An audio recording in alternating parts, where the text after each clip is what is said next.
අපි අදත් උත්සාහ කරමුද තවත් ලස්සන ප්‍රෝග්‍රෑම් එකක් හදන්න Python වලින්.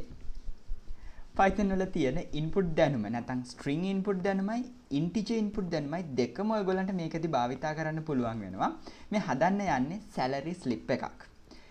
user ගෙන් මුලින්ම ගන්න වෙනවා ඔයගොල්ලන්ට user ගේ නම. user ගේ නම අරගෙන variable එක තියාගන්න ඕන. හැබැයි මේක string අගයක්. ඊට පස්සේ user ගෙන් ගන්නවා total earnings නැත්නම් සම්පූර්ණ ආදායම. ඒකත් variable එක තියාගන්න වෙනවා.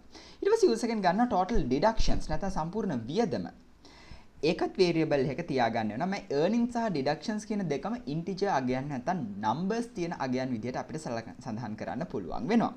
ඊට පස්සේ ඔයාලට පුළුවන් සම්පූර්ණ ආදායමෙන් සම්පූර්ණ වියදම අඩු කරන්න නැත්නම් total earnings වලින් total deductions අඩු කරලා ඒ employee ගේ net salary එක හොයාගන්න පුළුවන් වෙනවා. ඉතින් මේ ටික තමයි අපිට කරන්න ඕනේ වෙන්නේ. ඊට පස්සේ පොඩ්ඩක් pay slip එක චුට්ටක් ලස්සන විදිහට print කරන්න අපි උත්සාහ කරනවා මේකෙදි. ලස්සන කිරීම කෙසේ වෙතත් හරියට calculation එකත් එක්ක input එක ගන්න අපි උත්සාහ කරමු.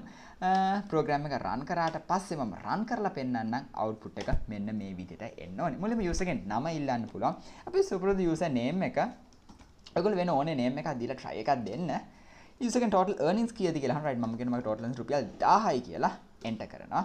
total deductions කීයද කියලා අහනවා. අපි කියන රුපියල් 33යි කියලා enter කරපු ගමන් user ගේ salary slip එක මේ විදිහට print වෙනවා. employee name සමාන අර enter කරපු නම් ටික total earnings මෙච්චරයි, total deductions මෙච්චරයි. එහෙනම් මේ employee ගේ net salary එක මෙන්න මෙච්චරයි විදිහට. හරි. හැමෝම Python code එක ලියන්න. source code එකයි output එකයි එක මට screenshot එකක් දාන්න.